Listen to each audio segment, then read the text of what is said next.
हैं अब next chapter number 9।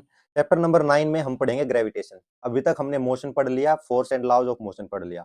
इन्हीं से मिलता जुलता है ग्रेविटेशन कि मोशन तो होता है, फोर्स भी होता है, लेकिन इस दुनिया में क्या कोई ऐसा भी लॉ है जो कि यूनिवर्सल है, जो सबके ऊपर लागू है?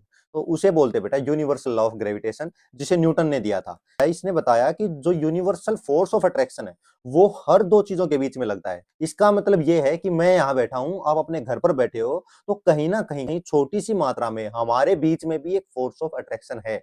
हर दो चीज के बीच में एक फोर्स ऑफ अट्रैक्शन बोला जाता है। लेकिन ये बताओ कि जब ये फोर्स ऑफ अट्रैक्शन है तो ये चीजें हमारी तरफ अट्रैक्ट क्यों नहीं हो रही? तो बेटा उसके लिए उन्होंने इसको एक्सप्लेन किया कि जो ये फोर्स होता है ये डायरेक्टली प्रोपोर्शनल होता है जो दो ऑब्जेक्ट हैं उनके मास के प्रोडक्ट के। मतलब जिन भी दो ऑब्जेक्ट के बीच में हम फोर्स ऑफ अट्रैक्शन कैलकुलेट कर रहे हैं उन दोनों के मास को कर दो मल्टीप्लाई। और इनवर्सली प्रोपोर्शनल होता है square of distance between them. जो फोर्स है वो डायरेक्टली प्रोपोर्शनल होता है जिन दो चीजों के बीच में हम कर रहे हैं, पहले मास के बीच में, दूसरे ऑब्जेक्ट के मास के बीच में, और इनके बीच की जो डिस्टेंस है उसको कर दो स्क्वायर। अब आपके और हमारे बीच में वो फोर्स ऑफ अट्रैक्शन हमें फील क्यों नहीं हो रहा? वो इसलिए नहीं हो रहा बेटा क्योंकि हमारी सबसे पहली तो बात यह है कि जो डिस्टेंस है वो बहुत दूर है, और जितनी ज्यादा डिस्टेंस बड़ी होगी उतना ही फोर्स कम हो जाता है। दूसरी चीज जो मास है हमारा, जैसे कोई यूनिवर्स के अंदर जब हम सन को देखते हैं, मून को देखते हैं, तो ये बड़े बड़े मास हैं, वहां पर हमें थोड़ा बहुत फोर्स ऑफ अट्रैक्शन देखने को मिलता है। लेकिन क्योंकि हम लोगों का मास ही बहुत कम है, बहुत कम होने के कारण ना तो हमारा मास ज्यादा, तो ये जो फोर्स ऑफ अट्रैक्शन है ये बहुत ही कम है, इतना नेग्लिजिबल है कि ये काम ही नहीं करता हमारे बीच में, हम कैलकुलेट ही नहीं कर पाते उस चीज को। इसलिए जो यूनिवर्सल लॉ ऑफ ग्रेविटेशन है ये यूनिवर्स की बड़ी बड़ी चीजों पर काम करता है, जहां पर बहुत बड़ा मास हो, ज्यादा डिस्टेंस होने के कारण भी उनका जो मास होता है उस मास के कारण बेटा वो फोर्स ऑफ अट्रैक्शन वहां पर काम करता है। तो यहां पर ये क्वेश्चन पूछा जा सकता है कि state the Newton's law of gravitation. तो आप लिखोगे universal law of gravitation states that every mass attracts every other mass in the universe. इस यूनिवर्स में जो भी मास है वो दूसरे ऑब्जेक्ट के मास को अट्रैक्ट करता है। तो इसका जो फॉर्मूला है F इज इक्वल टू, यहाँ पर जो ये G है, मैंने यहाँ डायरेक्टली प्रोपोर्शनल लिखा ना, तो यहाँ हम इस डायरेक्टली प्रोपोर्शनल को हटाकर इक्वल टू लगाकर और G लगाते हैं। क्यों? क्योंकि ये जो G है ये ग्रेविटेशनल कांस्टेंट है, मतलब इसकी एक अपनी वैल्यू है, जो की वैल्यू है 6.67 गुणा 10 की पावर -11 न्यूटन मीटर स्क्वायर पर किलोग्राम स्क्वायर। इस तरह से ये इसकी यूनिट भी बता दिया मैंने, न्यूटन मीटर स्क्वायर पर किलोग्राम स्क्वायर। मैं बताऊंगा कि इसकी यूनिट को याद कैसे करना है। और दूसरा, इस कांस्टेंट को आप याद रखो, इसकी वैल्यू हमेशा यही रखनी है। जब भी आप दो मास के बीच में अगर फोर्स निकाल रहे हो तो वहां पर ग्रेविटेशनल कांस्टेंट आप यही रखोगे। तो यहां पर हमने क्या किया, डायरेक्टली प्रोपोर्शनल को हटाकर ग्रेविटेशनल कांस्टेंट रख लिया है, और मास, पहले ऑब्जेक्ट का मास, दूसरे ऑब्जेक्ट का मास और दोनों के बीच के डिस्टेंस को स्क्वायर कर लिया। इसी को आपने स्टेट करना। स्टेट में क्या करोगे, इसमें आप लिखोगे कि इन दोनों के बीच का जो प्रोडक्ट है वो डायरेक्टली प्रोपोर्शनल है, मतलब दोनों के बीच का अगर प्रोडक्ट बढ़ता है तो फोर्स भी बढ़ेगा, और अगर डिस्टेंस बढ़ती है तो फोर्स घटेगा। ये डिस्टेंस तो इनवर्सली प्रोपोर्शनल है, और जो मास है इनका प्रोडक्ट ये है डायरेक्टली प्रोपोर्शनल। तो यहीं पर हमें ये लिखना है। और मास अट्रैक्ट करते हैं हर दूसरे मास को इस यूनिवर्स के अंदर, ये स्टेट करता है।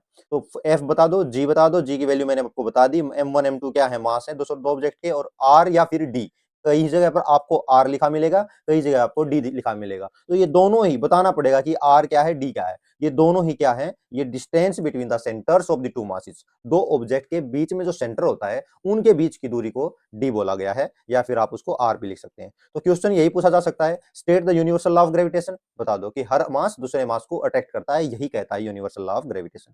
दूसरा पूछ रखा है, write the formula to find the magnitude of gravitational force. तो उसके लिए आप यहां पर फॉर्मूला लिख दो, F is equal to G M1 M2 upon D square या फिर R स्क्वायर। तो मैं यहां D स्क्वायर लिख देता हूं। बता दो फिर F क्या है, G क्या है, M1 क्या है, M2 क्या है, D स्क्वायर क्या है। यहां पर इन्होंने बोल रखा है gravitational force between the earth and an object on the surface of the earth. तो आपको बताना पड़ेगा कि अगर M1 को आप मास ऑफ अर्थ बता रहे हो और M2 को आप मास ऑफ ऑब्जेक्ट बता रहे हो, या फिर आप मास ऑफ अर्थ को कैपिटल M डिनोट कर सकते हो, मास ऑफ ऑब्जेक्ट को आप स्मॉल m डिनोट कर सकते हो। तो मैं अगर इनको डिनोट करूंगा तो बताना पड़ेगा कि capital M mass of earth है, small m mass of object. तो आप क्या लिखोगे यहाँ पे, G capital M small m upon D square, upon D square. यहां पर ये फॉर्मूला बन जाएगा। अब आगे देखो बेटा, if D gets bigger by factor of 6, बहुत सिंपल क्वेश्चन है, लेकिन थोड़ा सा कंसेप्ट लगा दो और इसका आंसर निकल जाएगा, और ऐसे टाइप के क्वेश्चन आने की संभावना बहुत ज्यादा है। If D gets bigger by factor of 6, 6 के फैक्टर से अगर डी बढ़ गया तो बताओ एफ कितना हो जाएगा। एफ है क्या, G M 1 m2 upon D square. ये कह रहा है अगर मान लो ये f1 है, अब की बार जो f2 है वो 6 के उससे बढ़ गया, मतलब पहले था d, अब हो गया है 6d, तो बताओ कितना फर्क पड़ेगा। 6d का स्क्वायर, f2 कितना आ गया, जी m1 m2, यहां पर 1 अपॉन 36 डी स्क्वायर लिख सकते हैं ना हम। 6 का स्क्वायर क्या होगा 36, और डी का स्क्वायर ऐसे कैसे लिख दिया। अब देखो f2 equal to ji 1 upon 36 को बाहर है ना यहाँ पे, तो यहाँ लिख दिया 1 अपॉन 36 इंटू जो ये पीछे अक्षर दिख रहे हैं जी m1 m2 upon D square, ये तो f1 है ना, देखो ध्यान से, तो ये f1 है। इसका मतलब f2 जो होगा, जो फोर्स बना वो 1/36 बनेगा पहले वाले फोर्स से, मतलब जितना फोर्स पहले लग रहा था उसका 1/36 वहां हिस्सा बनेगा f2। ठीक है, ये निकला कैसे, आप इसको ये मत कह देना कि 6 गुना बढ़ गया, 6 गुना नहीं बढ़ेगा क्योंकि d बढ़ा है। अगर m 6 गुना बढ़ जाता तो f भी 6 गुना हो जाता। यहां पर इनवर्सली प्रोपोर्शनल है, वो भी स्क्वायर के, तो 6 का स्क्वायर होता है 36, और इनवर्सली प्रोपोर्शनल है तो हो गया 1/36, तो 1/36 असर पड़ेगा। अगर यहां कह देता कि अगर d 7 के फैक्टर से बढ़ता तो आप क्या करते, 1/7 का स्क्वायर कर देते, मतलब 1/49 लिख देते कि 1/49 फर्क पड़ेगा, क्योंकि केवल d चेंज हो रहा है, बाकी सब कुछ सेम टू सेम।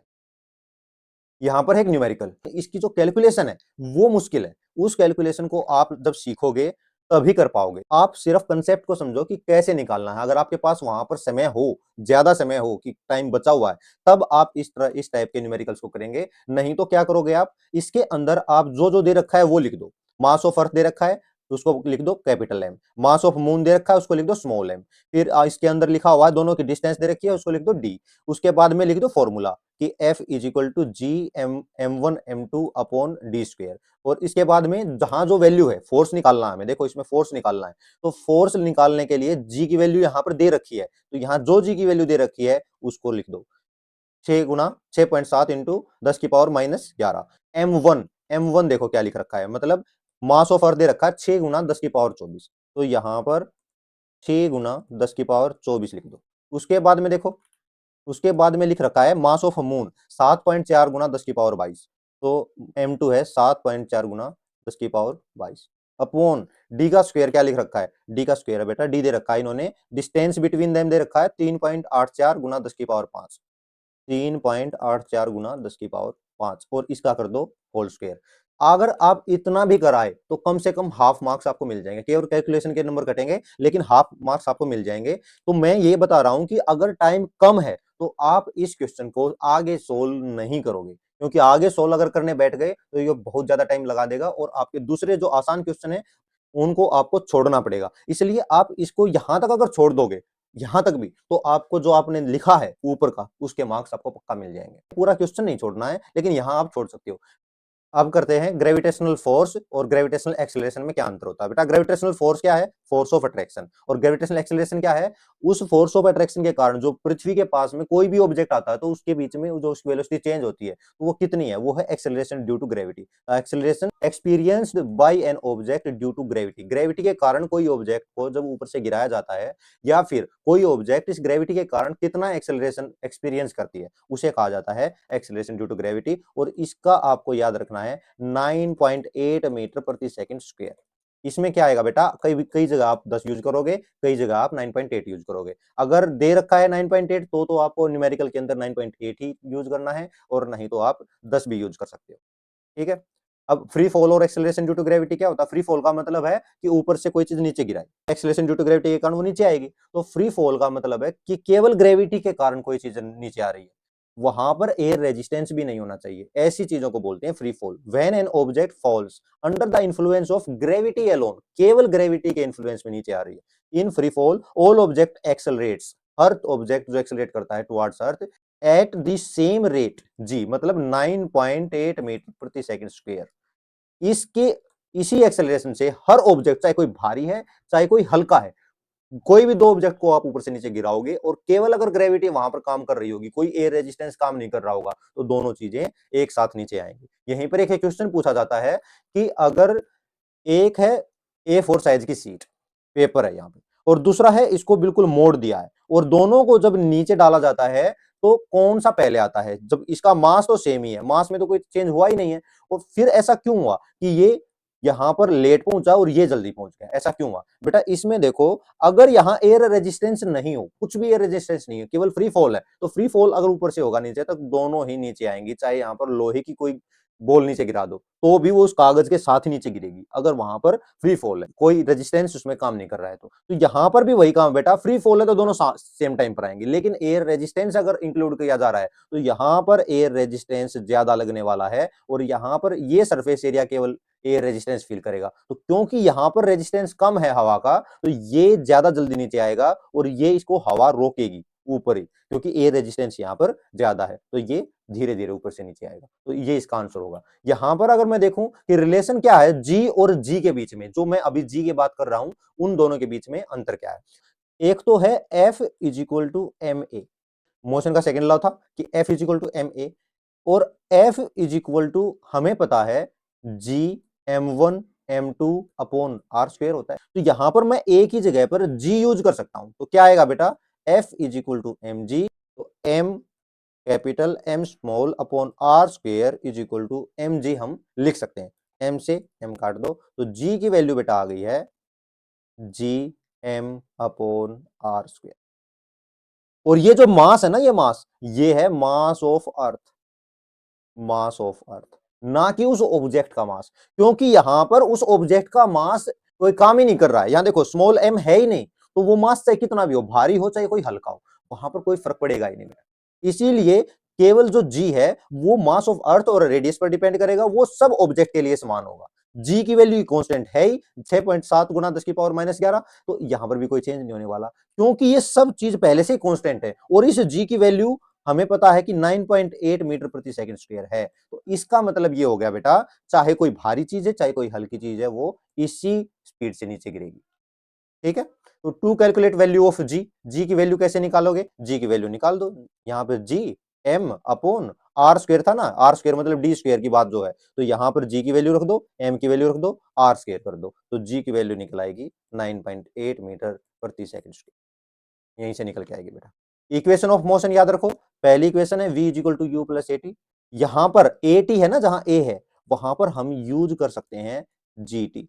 जब ग्रेविटी के कारण कोई चीज ऊपर फेंकी जा रही है, ऊपर से नीचे फेंकी जा रही है, तो वहां पर जो एक्सेलरेशन यूज होगा वहां होगा जी, और ये देने की आवश्यकता नहीं, ये आपको याद होना चाहिए 9.8 इसकी वैल्यू। ठीक है, तो पहला है v equal to U plus A T, तो इसको हमने एक्सेलरेशन ड्यू टू ग्रेविटी के साथ में क्या किया, v equal to U plus G T. दूसरा क्या है, s is equal to U T plus half of A T square. तो यहां हमें अगर डिस्टेंस निकालनी है कि कोई चीज ऊपर से नीचे डाली या फिर नीचे से ऊपर फेंकी, तो यहां पर भी वो एक डिस्टेंस कवर करने वाली है, तो वो है s जो डिस्टेंस कवर होगी, u है जो इनिशियल वेलोसिटी होगी, t है जो टाइम, लेकिन एक्सेलरेशन हम यहाँ क्या लिखेंगे, s is equal to U T plus 1/2 G T square.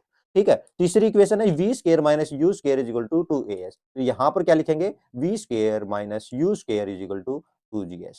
और s जब यहां ऊपर से नीचे की बात होगी, बहुत सारे न्यूमेरिकल पूछे जाएंगे इसके ऊपर कि जब ऊपर से नीचे फेंक दी है तो बताओ कितनी हाइट से ऊपर नीचे फेंकी गई है, तो वहां पर जो हाइट होगी वो s ही है। जितनी हाइट होगी उतनी तो डिस्टेंस कवर करेगा ना। अगर आपने बॉल फेंक दी ऊपर से नीचे, तो जितनी उसकी हाइट थी उतनी ही तो डिस्टेंस कवर करेगा ग्राउंड तक आने में। नीचे से ऊपर तक फेंकी और पूछा कि कितनी हाइट तक ऊपर जाएगी, तो जितनी हाइट तक ऊपर जाएगी इसका मतलब यही तो है कि कितनी डिस्टेंस तय करेगी। तो ये जो s है वहां पर क्या काम करेगा, उस टाइम पर ये h का काम करेगा, मतलब हाइट का काम करेगा। ये तीनों इक्वेशन का यहां पर बहुत यूज होने वाला है क्वेश्चंस के अंदर, और इन इक्वेशंस का हम कहां यूज करेंगे, जैसे equations of motion apply two objects in free fall. जब भी कोई चीज ऊपर से नीचे फेंकी जाएगी, फ्री फॉल होगी, तो वहां पर इक्वेशन ऑफ मोशन का यूज किया जाएगा। इंक्लूड जैसे फाइनल वेलोसिटी बताओ, डिस्टेंस बताओ, टाइम बताओ अंडर ग्रेविटेशनल एक्सेलरेशन, ये चीज जहां पर लिखी गई वहां पर आप एक्सेलरेशन की जगह पर जे लगाएंगे। एक चीज और याद रखनी है, क्या याद रखनी है, जब कोई चीज ऊपर से नीचे फेंकी जाए तो जी की वैल्यू आएगी पॉजिटिव में, जब नीचे से ऊपर फेंकी जाएगी ये नेगेटिव आएगी बेटा वैल्यू। जी की वैल्यू हमें रखनी है नेगेटिव में, क्योंकि हम ग्रेविटी के अगेंस्ट में कोई चीज फेंकने लग रहे हैं। ठीक है, तो जी नेगेटिव आ जाएगा। जैसे यहाँ पर एक क्वेश्चन है, an object is thrown vertically upward, ऊपर फेंका गया है, and rises to a height of 10 meter, तो इसका मतलब यहाँ पर हाइट दे दिया 10 मीटर, जो कि इन इक्वेशंस में, इक्वेशन ऑफ मोशन में एस है, वहां पर ये दे दिया है कि 10 मीटर, इतनी तो डिस्टेंस कवर करेगा ये। कैलकुलेट करो वेलोसिटी को with which the object was thrown upward, किस वेलोसिटी के साथ वो चीज ऊपर फेंकी गई, कि उसने कितनी हाइट अटेन की, 10 मीटर अटेन की, मतलब डिस्टेंस जो है उसने 10 मीटर तय की। बताओ कि उसकी जो ऊपर फेंकने की प्रारंभिक वेग, मतलब इनिशियल वेलोसिटी क्या थी। अब देखो, कोई भी चीज नीचे से ऊपर फेंकी जाएगी तो यहां पर उसने वेलोसिटी कुछ गेन की होगी, लेकिन जैसे वो 10 मीटर की हाइट पर जाएगी, वहां उसकी जो फाइनल वेलोसिटी है उस पॉइंट ऑफ टाइम पर जहां पर वो सबसे ऊपर पहुंच गया, यहां वो पहुंच गई है, तो यहां पर उसकी वेलोसिटी बिल्कुल जीरो हो जाएगी। देखो, ये जो नीचे से ऊपर जा रही है, ऊपर जाकर क्या उसकी वेलोसिटी अगर और होती तो वो और ऊपर जाती, लेकिन वहां रुकी क्यों? क्योंकि वहां पर उसकी जो फाइनल वेलोसिटी है वो जीरो हो गई है, वो नीचे आएगी वहां से। तो यहां पर v हो जाएगा बेटा जीरो, और u हमें निकालना है, h हमें दे रखा है, तो क्या हम यहां पर ये फॉर्मूला नहीं लगा सकते क्या, 2gh वाला? ए की जगह मैंने जी रख दिया है, एस की जगह मैंने एच लिख दिया है। तो यहां पर एच दे रखा है, जी का हमें पता है, वी का पता है, यू हमें निकालना है। वी कितना है? जीरो, माइनस यू का स्क्वायर हमें निकालना है। 2g, यहां पर भी क्या आएगा? माइनस, क्यों? एक्सेलरेशन कितना किस में आएगा? नेगेटिव में, क्योंकि नीचे से ऊपर फेंकी गई है। माइनस लगाओ, 2 इंटू जी की जगह कुछ दे रखा है, इसमें वैल्यू नहीं दे रखी है, तो आप यहां पर 9.8 लगा सकते हो। ठीक है, इंटू एच, एच दे रखा है 10। ठीक है, अब यहां पर माइनस यू का स्क्वायर, अब इसको 9.8 को 10 से जब आप गुना करोगे तो यहां पर 10, इसको डेसिमल को हटाओगे तो नीचे जीरो आ जाएगी, 10 कट जाएगा, तो ये वैल्यू आ गई है इतनी। 2 8 जा 16, 2 9 जा 18, 18 और 1 19, पॉइंट, 0.6, पॉइंट तो हट गया है ना, 196। तो यहां पर क्या आ गया? Minus U square is equal to minus 196, तो माइनस से माइनस कट गया, यू के आगे आ जाएगा स्क्वेयर रूट, और ये होता है 14 का। तो बेटा यहां पर आ गई है 14 मीटर प्रति सेकंड। इतनी स्पीड के साथ वो ऊपर गया है, तो वो उसने हाइट अटेन की है 10 मीटर की। यहां पर मैंने कुछ भी नहीं किया, मैंने केवल ये इक्वेशन मैंने इसमें लगाई, ये वाली इक्वेशन जो कि मैंने इसमें कन्वर्ट कर दी थी जी और एच में। तो यहां पर मेरे को जी भी पता था, एच भी पता था, वी फाइनल वेलोसिटी जीरो थी, यू हमें निकालना ही था, तो ये आराम से निकल गया। दूसरा क्वेश्चन देखो क्या बोल रखा है, the time taken by the object, कितना टाइम लगा वहां तक पहुंचने में। तो टाइम के लिए तो मेरे पास में दो इक्वेशन है, या तो ये v is equal to U plus G T लगाओ, क्या हमें v का पता है? पता लग गया। u का पता है? पता लग गया। g का पता है? पता है, तो t की वैल्यू निकल जाएगी। तो यहां पर हम क्या करेंगे, v is equal to U plus G T की इक्वेशन हम लगाएंगे। तो यहां पर हमें टाइम निकालना है, तो इन सबको दूसरी तरफ लेकर जाओ बेटा, तो t is equal to v minus u upon g हो जाएगा ना। ये तो आता होगा ना आपको कि t इधर रह गया है और पहले u उस तरफ गया तो ये माइनस में हो गया, यहां पर मल्टीप्लीकेशन में था तो उधर जाकर ये डिवाइड में हो गया, तो t का फॉर्मूला ये निकल गया। तो यहां पर हम क्या करेंगे, t की वैल्यू निकालेंगे, तो v जीरो है, माइनस u कितना निकला है? वो निकला है 14 अपॉन g कितना है? नेगेटिव में है g, याद रखना नेगेटिव में है g, क्योंकि ऊपर फेंकी गई ये चीज। तो यहां पर आप लिखोगे, या तो लिख दो 9.8 या लिख दो 10, तो यहां माइनस से माइनस कट गया बेटा, 14 बटा ये आ जाएगा। ठीक है, इसकी वैल्यू आ जाएगी बेटा 1.43 सेकेंड, इसको सोल्व करने के बाद। यहां पर हमें टाइम भी निकल गया है और इसके साथ साथ यहां हमारा इनिशियल वेलोसिटी भी निकल गई। Okay, what do you mean by free fall? अभी बताया था कि बिना किसी एयर रेजिस्टेंस के, केवल ग्रेविटी के इन्फ्लुएंस में जब कोई चीज ऊपर से नीचे गिरती है, free fall refers to the motion of an object under the influence of gravity alone. ये चीज लिखनी बहुत जरूरी है, क्योंकि मैंने दिखाया ना कि जब एयर रेजिस्टेंस होता है तो उसका जो फ्री फॉल नहीं होता, उसमें कुछ ना कुछ चेंज हो जाता है, without any external forces such as air resistance acting on it. बिना किसी एक्सटर्नल रेजिस्टेंस के जब ग्रेविटी, अकेले ग्रेविटी के अंदर कोई चीज फेंकी जाती है ग्रेविटी के इन्फ्लुएंस में, तो वो फ्री फॉल होता है। What do you mean by acceleration due to gravity? Gravity के कारण जो एक्सेलरेशन होता है, जो उसमें वेलोसिटी में जो चेंज आता है ग्रेविटी के कारण, वो एक्सेलरेशन ड्यू टू ग्रेविटी होता है, जो कि फ्रीली फॉल के दौरान पे हमें पता लगता है। इसका जो एप्लीकेशन है ग्रेविटेशन का, सबसे ज्यादा तो जरूरी है सैटेलाइट कम्युनिकेशन में काम आता है, जीपीएस टेक्नोलॉजी में काम आता है। क्यों आता है? अगर ये ग्रेविटी ना हो, अगर ये ग्रेविटेशनल फोर्स ना हो, अगर ये अट्रैक्ट नहीं कर रहे होते बेटा, तो ये जो सैटेलाइट जो हमें जीपीएस जो हमें जगह दिखाते हैं, लोकेशन बताते हैं, सैटेलाइट कम्युनिकेशन करवाने के काम के लिए जो हम सैटेलाइट ऊपर भेजते हैं, और ये इसी कक्षा में घूमते रहते हैं इस ग्रेविटी के इन्फ्लुएंस के कारण, तो वो भी नहीं हो सकता। स्पेस एक्सप्लोरेशन में, प्लेनेटरी मिशंस में अगर वहां ग्रेविटेशनल फोर्स नहीं होगा तो बेटा जो स्पेस स्टेशन है, जो पूरे स्पेस में एक्सपेरिमेंट करने लग रहे हैं वहां पर रह के, तो वहां पर भी वो भी हम नहीं कर सकते। तो स्पेस एक्सप्लोरेशन में, सैटेलाइट कम्युनिकेशन में और ग्रेविटी के कारण तो हम यहाँ बैठे हुए ही हैं। तो हमारा जो एग्जिस्टेंस है वो ग्रेविटी पर बहुत ज्यादा डिपेंड करता है। मास वर्सेज वेट क्या होता है बेटा? हम कह देते हैं 4 किलो का इंसान है, लेकिन क्या 4 किलो का इंसान जो उसका वो वेट है? नहीं। वेट एक फोर्स की तरह काम करता है कि कितना फोर्स लगाया गया है किसी ऑब्जेक्ट के द्वारा इस अर्थ पे, और फोर्स होता है mg। ठीक है, कितना उसका मास है और कितना उसका एक्सेलरेशन ड्यू टू ग्रेविटी से मल्टीप्लाई कर दो। तो जो मास है वो है अमाउंट ऑफ मैटर। अगर किसी ऑब्जेक्ट में जो मैटर है उसके अमाउंट को देखते हैं तो वो है मास। लेकिन वेट क्या है? वेट होता है mg।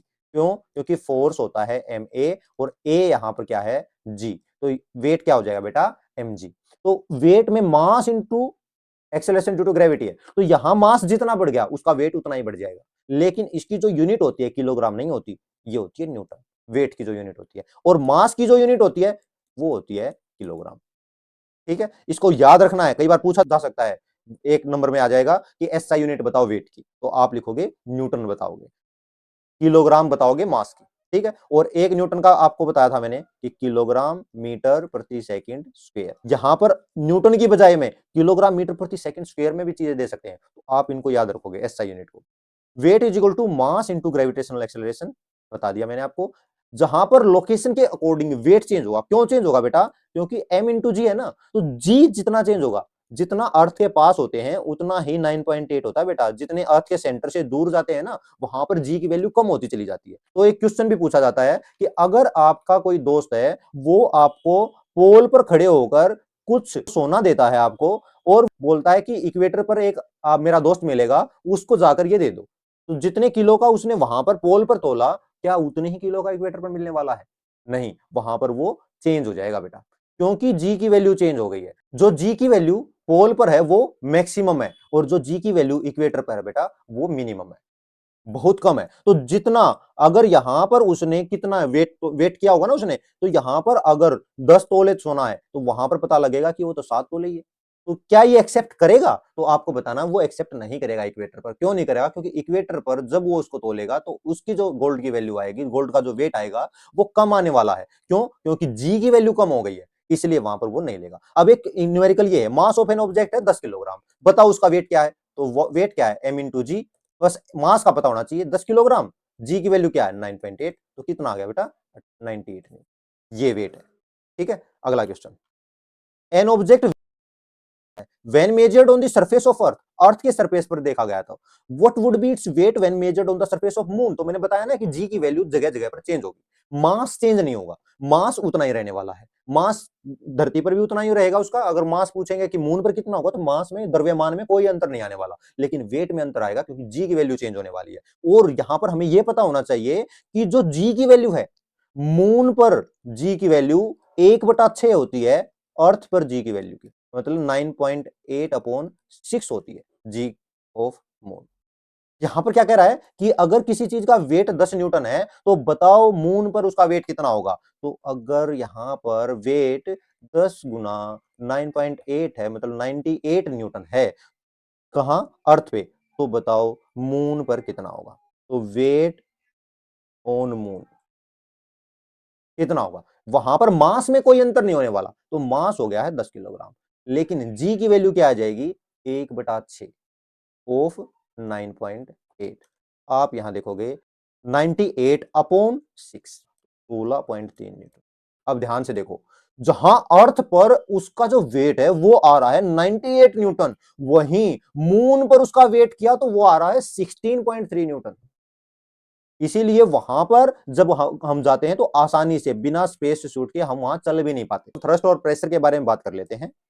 थ्रस्ट क्या होता है कि जब हम फोर्स लगाते हैं, अगर वो फोर्स ऊपर से नीचे बिल्कुल परपेंडिकुलरली हम लगाते हैं, तो वहां पर हम उस फोर्स को कहेंगे कि ये थ्रस्ट लगा रहे हैं हम। लेकिन कितने एरिया में लग रहा है, उसके ऊपर डिपेंड करेगा कि वो प्रेशर कितना डाल रहा है। तो बेटा जो थ्रस्ट है वो तो होता है परपेंडिकुलर किसके, force exerted by an object. अगर ये सरफेस है तो इस पर जो परपेंडिकुलर कोई फोर्स लगाया जाता है तो इसे कहते हैं कि ये थ्रस्ट है। और प्रेशर क्या है बेटा, pressure is the force per unit area. तो प्रेशर का फॉर्मूला क्या आ गया, फोर्स पर यूनिट एरिया।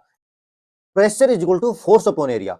इस फॉर्मूले का यूज करके बेटा बहुत सारे क्वेश्चन पूछे जाते हैं। यहां पर देखो दो चीजें हैं, एक है ऊपर है फोर्स और इनवर्सली प्रोपोर्शनल में एरिया। यहां से हमें पता लग रहा है कि अगर किसी चीज का एरिया बढ़ जाएगा और फोर्स सेम रहेगा तो प्रेशर कम हो जाएगा। लेकिन अगर हम किसी चीज के एरिया को सेम रखते हैं और फोर्स बढ़ाते चले जाते हैं तो वहां पर प्रेशर भी बढ़ता जाएगा, क्योंकि pressure is directly proportional to force और pressure is inversely proportional to area. तो जब जब एरिया बढ़ेगा वैसे वैसे प्रेशर कम होगा और जब एरिया घटेगा तो प्रेशर ज्यादा लगेगा। यही कारण है कि आप जब बैग उठाते हो तो यहां पर जो बैग की बद्धी होती है वो चौड़ी होती है। अगर वो बिल्कुल एक रस्सी बांध दे तो वो, क्योंकि एरिया कम होगा तो वो जो वेट लगेगा ना उस पर, जो बैग के अंदर जो वेट होगा वो ज्यादा प्रेशर लगाएगा, जिसके कारण यहाँ पर उसकी छाप भी छूट जाएगी और वो दर्द भी करेगा, पेन करेगा।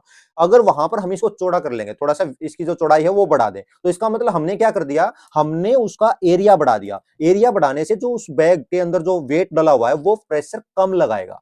सेम वेट पहले था, सेम वेट बाद में, लेकिन हमने केवल उसका एरिया बढ़ा दिया। कंटेनर होते हैं जिसका ऊपर वाला जो हिस्सा है वो बिल्कुल पतला सा होता है। पतला सा होने के कारण क्या होगा बेटा कि वो उठाने में बिल्कुल चुभता है, क्योंकि वहां पर एरिया कम है और जिसके कारण प्रेशर ज्यादा लग रहा है। तो ये बहुत जगह यूज होता है। यहां पर आप देखो इस कील को हमें यहाँ ठोकना है तो यहां पर बिल्कुल एरिया बिल्कुल कम है। क्यों? क्योंकि हमें यहां पर कम एरिया के कारण हमें यहाँ प्रेशर ज्यादा लगाना है, ज्यादा प्रेशर। हम फोर्स कम लगाए और प्रेशर ज्यादा लगे, इसलिए हमने यहाँ नुकीला कर दिया। लेकिन यहां पर इस एरिया में एरिया बढ़ा रखा है, इसीलिए बढ़ा रखा है क्योंकि अगर ये उल्टा हो जाए, अगर यहां से आप इसको दबाने लग जाओगे तो ये आर पार चला जाएगा। क्यों? क्योंकि यहां पर तो प्रेशर लगेगा कम, यहां पर प्रेशर लग जाएगा ज्यादा, और जहां प्रेशर ज्यादा लगेगा मूवमेंट उसी तरफ हो जाएगी, तो आपके अंगूठे के अंदर वो कील चली जाएगी। यही रीजन है बेटा कि यहां पर हम देखते हैं कि नुकीला होता है, जो कील का अगला हिस्सा नुकीला है और पिछले हिस्से में जहां पर हमें ठोकना है वहां पर वो थोड़ा सा चौड़ा होता है, जिसके कारण प्रेशर डिफरेंस हो गया। यहां प्रेशर लगेगा कम और यहां प्रेशर लगेगा फिर ज्यादा। यही हमें चाहिए। एसआई यूनिट होती है इसकी प्रेशर की, पास्कल। इसको याद रख लेना, SI unit of pressure pascal. तो फैक्टर कौन से होंगे प्रेशर किस पर डिपेंड करता है, फोर्स पर और एरिया पर। तो दो चीजों पर डिपेंड करेगा, एक तो जो थ्रस्ट कितना लगा है उसके ऊपर, और दूसरा एरिया ऑफ कॉन्टेक्ट कितना है, एरिया ऑफ कॉन्टेक्ट। इन्हीं दो चीजों पर ये काम करने वाला है। अब इसी कड़ी में हम पढ़ते हैं कि हम लिक्विड के अंदर, फ्लूइड के अंदर, जब हम पानी वगैरह के अंदर जब हम कोई फोर्स को देखते हैं तो वहां पर वो एक अलग तरीके से रिएक्ट करता है। अगर हमने बाल्टी के अंदर हमने डिब्बा सीधा रखा और उसको डुबाने की कोशिश की तो नीचे से फोर्स लगता है और वो डिब्बा ऊपर आ जाता है। हमने गिलास को डुबाने की कोशिश की, गिलास को हमने ऊपर से जब तक फोर्स लगाया तो नीचे रहा, जैसे हमने छोड़ा वो भी एकदम से ऊपर आता है। इसका मतलब क्या हुआ बेटा कि नीचे से जो पानी है वो भी फोर्स लगा रहा है। तो ये जो बायोएंसी है इसी फोर्स का नाम है। कौन सा फोर्स है? Upward force exerted by A fluid. जब कोई फ्लूइड अपवर्ड फोर्स एक्सर्ट करता है उस टाइम पर उसे बोलते हैं, ये उसकी बायोएंसी है। This force opposes the weight of the object, और वो उसको अपोज करता है। मतलब जो उसने वेट लगाया है, कोई ऑब्जेक्ट हमने डाला है तो उसमें वेट लग रहा है ना, तो वेट मतलब फोर्स लगाया जा रहा है, उसका अपोजिट फोर्स आता है बायोएंटी फोर्स। जैसे कि कोई फोर्स लग रहा था तो उसमें उसका अपोजिट इनर्शिया था, वैसे ही लिक्विड के अंदर जो अपोज करता है उसके वेट को, तो वहां पर लगेगा बायोएंसी। किसी तरल में आंशिक या पूर्ण रूप से डूबी किसी वस्तु पर ऊपर की ओर लगने वाला बल उत्प्लावन बल कहते हैं। और ये क्या करता है? भार का विरोध करता है। इसी कारण पानी के अंदर कोई चीज जब जाती है तो वो हल्का फील करती है, क्योंकि कुछ फोर्स नीचे से ऊपर लगाया जा रहा है, जिसके कारण वो उसके ऊपर तैरने की कोशिश करती है, डूबने की कोशिश नहीं करती, क्योंकि उसका वेट कम हो गया है। अब वो उसके ऊपर डिपेंड करेगा रिलेटिव डेंसिटी के ऊपर, वो हम बाद में बात करेंगे। बायोएंसी क्या है? यहां पर देखो वेट लगाया, नीचे से लग रहा है अपोजिट फोर्स जो कि बायोएंट फोर्स है, लेकिन वेट हमने ज्यादा कर दिया और बायोएंट फोर्स कम रह गया तो वो चीज नीचे डूब जाएगी। और जब ये बैलेंस हो गया तो वो चीज बीच में ही स्टेबल हो जाएगी, इक्विलिब्रियम की सिचुएशन में आ जाएगी वो चीज, जब वह बिल्कुल बीच में है। यहाँ है ऊपर उतना ही फोर्स है, हम जो फोर्स लगा रहे हैं, वेट जो लगा रहे हैं, नीचे से जो बायोएंट फोर्स है वो भी सेम लग रहा है, तो वहां पर ये बीच में ही रहेगी, तो ना ये डूबेगी और ना ये तैरेगी। फैक्टर्स अफेक्टिंग बायोएंसी क्या क्या? एक तो volume of the object submerge, किस चीज में वो सबमर्ज किया गया है, जो ऑब्जेक्ट उसका वॉल्यूम कितना है। बेटा वॉल्यूम होता है कि वह कितना स्थान घेरेगा वहां पर, तो कितना स्थान घेरेगा वो क्या होगा, वो उसका वॉल्यूम होगा। मतलब कि उसके अंदर अगर खाली स्थान ज्यादा है, जैसे कि एक शिप है, शिप के अंदर क्या होता है, शिप के अंदर बेटा खाली स्थान ज्यादा कर देते हैं। जो ये इसकी होती है ना, यहाँ पर बॉडी होती है, तो ये इसके एरिया में यहाँ पर बिल्कुल खाली होता है, लेकिन इसने क्या किया कि स्थान ज्यादा घेर लिया, प्लेस ज्यादा ले लिया, जिसके कारण क्या हुआ कि इसका जो वॉल्यूम ज्यादा हो गया, और वॉल्यूम ज्यादा होने के कारण इसके ऊपर डिपेंड होगा कि बायोएंसी फोर्स कितना लगेगा। जितना ज्यादा वॉल्यूम होगा उतना ही ज्यादा बायोएंट फोर्स नीचे से ऊपर लगने वाला है। अब आगे देखेंगे इसके और किस पर फर्क पड़ेगा, इसका डेंसिटी पर फर्क पड़ता है कि डेंसिटी ऑफ फ्लूइड कितना है। अब एक आर्किमिडीज ने एक सिद्धांत दिया जो कि काम आता है तैरने में। वो क्या कहता है कि कोई भी ऑब्जेक्ट जब इमर्ज किया जाता है, डुबोया जाता है जब किसी फ्लूइड में, तो वो क्या करता है, वो एक्सपीरियंस करता है बायोएंट फोर्स। वो मैंने बता दिया, कोई भी चीज डुबोएंगे तो बायोएंट फोर्स एक्सपीरियंस करेगा, और वो जो बायोएंट फोर्स होगा कितना होगा वो बताया आर्किमिडीज ने। उसने बताया कि जितना वो डिस्प्लेस करेगा फ्लूइड को, जितना वो फ्लूइड को डिस्प्लेस कर पा रहा, अपनी जगह से हटा पा रहा है, उतना ही बायोएंट फोर्स नीचे से ऊपर लगेगा। उन्होंने एक एक्सपेरिमेंट भी किया, जैसे यहां पर एक 5 किलोग्राम का कोई वेट इन्होंने डाला, तो यहां देखो, यहां 5 पर है सुई, 5 किलोग्राम वेट में क्या है, दिखा रहा है कि 5 किलोग्राम। यहां पर इन्होंने देखो, यहां पानी गिरने का, निकलने का रास्ता छोड़ रखा है। जैसे ही इन्होंने उस वेट को पानी के अंदर डाला तो बायोएंट फोर्स लगा, और बायोएंट फोर्स 2 किलोग्राम लगा। कैसे पता लगा? क्योंकि जितना पानी ऊपर से नीचे निकला बाहर, तो ये था 2 किलोग्राम ऑफ वाटर।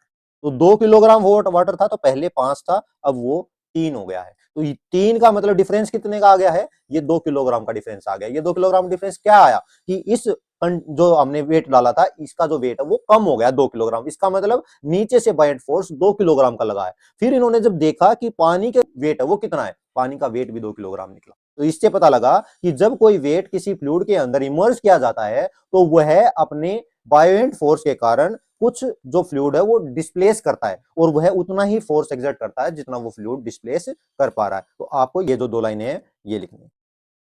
यहां पर देखिए, यहां पर क्वेश्चन पूछा जाता है कि शिप तो डूबता नहीं है लेकिन पिन डूब जाती है। तो बेटा शिप का यहां देखो एरिया कितना है, इसका वॉल्यूम ज्यादा हो गया है, इसका एरिया ज्यादा है, एरिया, तो इसने ज्यादा जो वाटर है उसको डिस्प्लेस कर दिया, जिसके कारण ग्रेटर बायोएंट फोर्स लगा और ये ऊपर ही तैरने लग गया। जबकि दूसरी तरफ आप पिन को देखो, तो पिन का नीचे वाला एरिया देखो बिल्कुल छोटा सा है, जिसके कारण क्या हुआ कि ये इसके अंदर कम बायोएंट फोर्स लगा पाया जो इसको ऊपर रख पाता, तो ये डूब जाता। एप्लीकेशन क्या क्या है कि शिप को डिजाइन करने में, सबमरीन को डिजाइन करने में, और ये रिलेटिव डेंसिटी भी डिटरमाइन करता है कि किसकी रिलेटिव डेंसिटी ज्यादा है और किसकी कम। डेंसिटी और रिलेटिव डेंसिटी क्या होती है? देखो, ये कहा जाता है कि जिसकी डेंसिटी कम होगी वो ऊपर होगा, और जिसकी डेंसिटी ज्यादा होगी वो नीचे होगा। मतलब तैरेगी वो चीज जिसकी डेंसिटी कम होगी। अब डेंसिटी को एक दूसरे से हमें मापना है। एक की डेंसिटी 1 है, दूसरे की डेंसिटी 5 है, तो एक दूसरे से मापेंगे। एक की डेंसिटी 1 है, एक की 5 है, एक की 10 है, तो हमें पता लगेगा कि सबसे नीचे 10 वाला जाने वाला है, दूसरे नंबर 5 वाला आएगा, तीसरे पर 1 का। तो एक से दूसरे के साथ में रिलेशन के रूप में हम इसको देख रहे हैं, तो वहां पर हम कर रहे हैं कि रिलेटिव डेंसिटी की बात हो रही है। और डेंसिटी मैंने आपको बता दिया कि डेंसिटी होती है मास अपॉन वॉल्यूम, और रिलेटिव डेंसिटी वो मापी जाती है बेटा डेंसिटी ऑफ वाटर से। जिस भी ऑब्जेक्ट की डेंसिटी है वो यहां लिख दो, और नीचे लिख दो डेंसिटी ऑफ वाटर। ये मैंने एक्सपेरिमेंट आपको करके भी दिखाया था कि कैसे ऑयल, वाटर और हनी एक दूसरे से संबंधित होते हैं, और उस एक्सपेरिमेंट में आपने देखा था कि जो हनी है उसकी रिलेटिव डेंसिटी ज्यादा होने के कारण वो नीचे बैठ गया, जो पानी है उसकी रिलेटिव डेंसिटी इससे कम थी, और ऑयल की रिलेटिव डेंसिटी सबसे कम थी, तो ऑयल सबसे ऊपर रहा। इसके ऊपर एक न्यूमेरिकल देख लेते हैं। रिलेटिव डेंसिटी ऑफ सिल्वर दे रखा है 10.8, डेंसिटी ऑफ वाटर दे रखा है 10 की power 3 kilogram metre per cube. तो यहां पर बताओ कि density of silver in SI unit क्या है? तो बेटा यहां पर आप क्या लिखोगे? Relative density equal to density of silver upon density of water. तो रिलेटिव डेंसिटी दे रखा ना 10.8, यहां लिख दिया 10.8। डेंसिटी ऑफ सिल्वर हमें क्या करना है? निकालना है।